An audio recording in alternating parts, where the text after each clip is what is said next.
Okay, let's start without wasting a time. Start करते हैं हम लोग बैंक निफ्टी के एनालिसिस। निफ्टी के एनालिसिस कल है एक्सपायरी, और मोमेंटम किधर की साइड आ सकता है वो भी देखेंगे।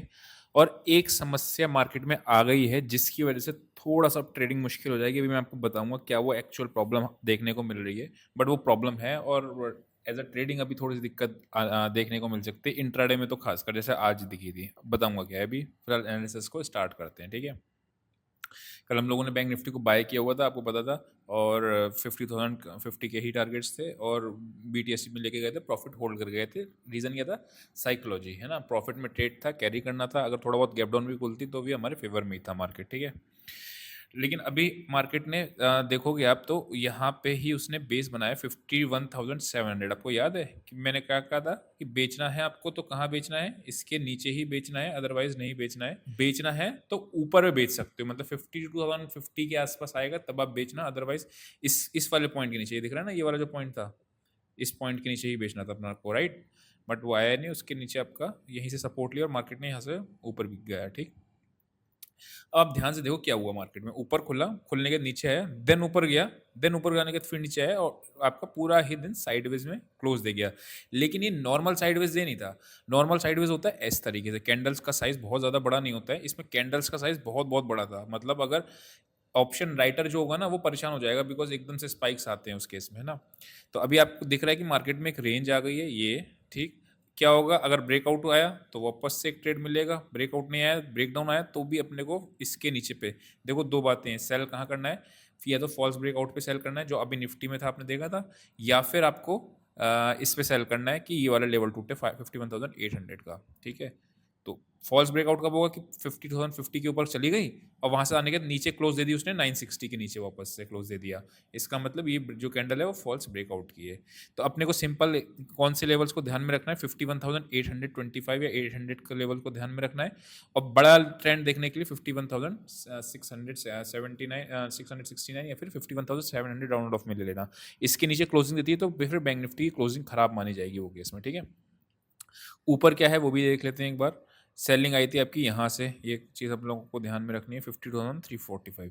मतलब मुझे दोनों साइड अपॉर्चुनिटी के लिए ट्रेड करना है, ऊपर पे सेल भी करना है, नीचे पे बाय भी करना है। ये दिख रहा है अपने को चार्ट पे। मान लो अब तीन केसेस होने वाले हैं, कौन सा? गैप अप खुल जाए मार्केट, साइडवेज खुल जाए मार्केट, या गैप डाउन खुल जाए। गैप अप के केस में और गैप डाउन के केस में, जैसे आज भी ओपनिंग रेंज ब्रेकआउट की स्ट्रेटेजी अच्छी चली थी निफ्टी के अंदर। कल मैंने आपको बताया भी था कि उसको यूज़ करना, ओआरबी को एप्लीकेशन डाउनलोड करके, उसमें 2.5 घंटे का लेक्चर जो बताया था, याद है। तो आपको करना क्या है? गैप खुलेगी तो भी ओआरबी को यूज़ करना है, गैप डाउन खुलेगी तो भी ओआरबी को यूज़ करना है, और साइडवेज खुल गई इस रेंज में तो जिधर ब्रेकआउट या ब्रेकडाउन को करना है उधर की तरफ प्लान करना है, ठीक है। ये चीज़ को ध्यान में रखेंगे। ये हो गया बैंक निफ्टी पूरा, ऊपर का नीचे का लेवल लोगों ने मार्क कर ही लिया है। एक बार देखते हैं हम लोग निफ्टी पे भी कि निफ्टी का क्या सीन है। बैंक निफ्टी में करना, अच्छा एक्सपायरी पे कोई स्पेशल वो करना है काम।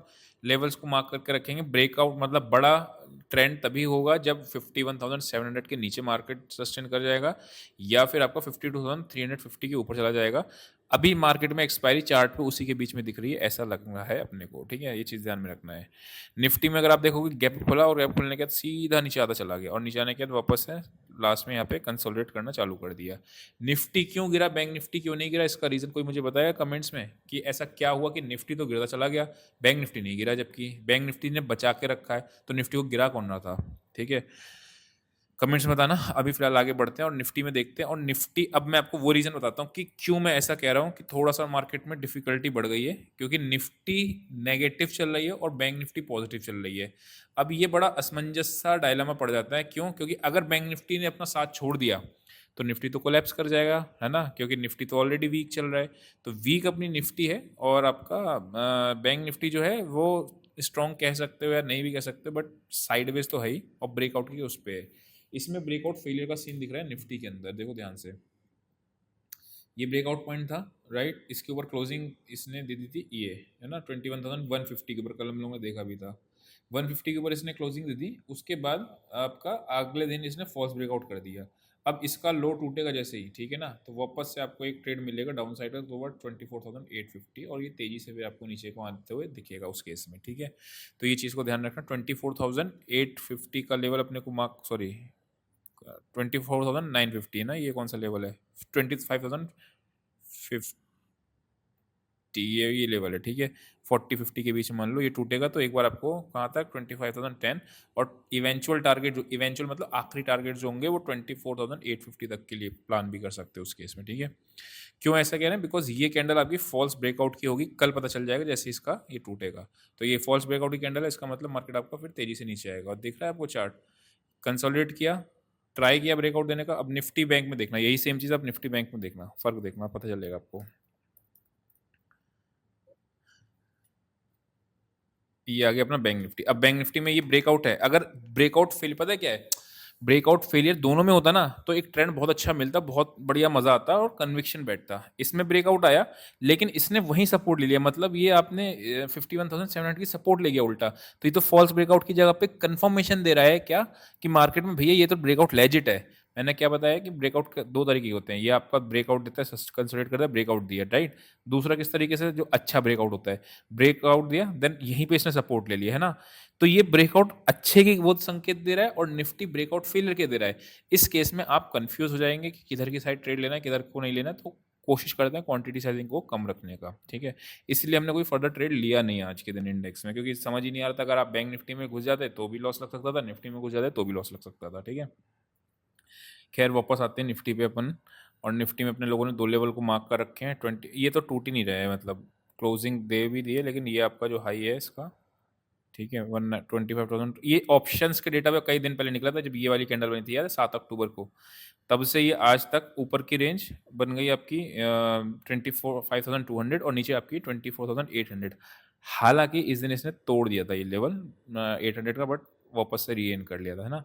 तो ये अभी मोटी मोटी रेंज दिख रही है निफ्टी की, लेट्स से एक्सपायरी इसी के बीच में होनी चाहिए, इस रेंज के अंदर अभी ये दिख रहा है। चलते हैं देखते हैं डेटा क्या कह रहा है, ठीक है। और वहाँ पे चलने से पहले आपको क्या कर देना है, वीडियो को लाइक कर देना है, और हम लोग डेटा पे आते हैं, देखते हैं क्या ये ऑप्शन चेन है। निफ्टी में क्या दिख रहा है, 25,200 चार्ट पे भी दिख रहा है, राइट। और यहीं पे अगर आप देखोगे तो यहीं पे आज सबसे ज़्यादा कॉल राइटिंग भी हुई है। मैच कर ले रहे, बहुत सिंपल है, राइट। यही तो मार्क किया मैंने, बिना ऑप्शन चेन देखा है। तो ये लेवल अभी आपके लिए एक्सपायरी के लिए भी मुश्किल से टूटने वाला है, दिख रहा है। नीचे पुट राइटर्स भागे हैं, इसका मतलब डेटा आपका नेगेटिव बना है। अब जो लोग निफ्टी में कॉल्स लेके गए होंगे वो परेशान हो जाएंगे, लेकिन अब होता क्या है, निफ्टी नीचे जाने के बाद वापस ऊपर आ जाती है। तो ये सिर्फ ओपनिंग को प्रेडिक्ट करता है, और अगर गैप अप ओपनिंग हो भी जाती है ना, तो एक बार मार्केट नीचे आती है देन चलना चालू करती है। ये चीज़ हम लोगों ने कई बार देखा है डेटा से। डेटा को और प्राइस एक्शन को जब दोनों को मिला दोगे ना, तो आधा काम आपका खत्म हो जाएगा एनालिसिस का। एक्यूरेसी देखना आपकी कितनी इंक्रीज हो जाएगी उस केस में। एनीवेज आगे बढ़ते हैं और बैंक निफ्टी पे आते हैं, देखते हैं इसमें कैसा बना है डेटा। इसमें अगर आप देखोगे तो 52,000 पे सबसे ज़्यादा कॉल्स राइटिंग है, ठीक है। आ गई थी ऑब्वियसली, जब आज मार्केट गिरा तो उस पर सबसे ज़्यादा कॉल्स आई गई। नीचे अगर आप देखोगे तो नीचे आपको क्या दिख रहा है, 3,11,000, अच्छा 11 लाख यहीं पे ही है। तो फिर यहीं पे ही ये लोग क्या करके चले गए, राइड कर गए हैं, indicating bank Nifty sideways expiry देने को चांसेस हैं। क्यों? अब कितनी साइडवेज हो जाएगी, वही ऊपर 300 की रेंज है। चलो ऐड करके देख लो, 118 ऐड करो और 118 में 150 ऐड करो तो कितना आ रहा है, आपका 280 के आसपास आ रहा है। तो यहाँ से 280 पॉइंट ऊपर करता हूँ अगर मैं, तो 52,300 के आसपास की सेफ्टी आ रही है। और नीचे कहाँ पे आ रही है, 51,700। तो यही एक्सपायरी की रेंज मोटा मोटा निकल के आ रहा है बैंक निफ्टी में भी, ठीक है। इसके ऊपर ही शॉर्ट कवरिंग ट्रिगर के प्लान करेंगे, नीचे को प्लान करेंगे, उसके बीच में नहीं, ठीक है। तो आई होप आपको समझ में आया होगा। अभी के लिए इतना ही, see you next session, till then bye bye.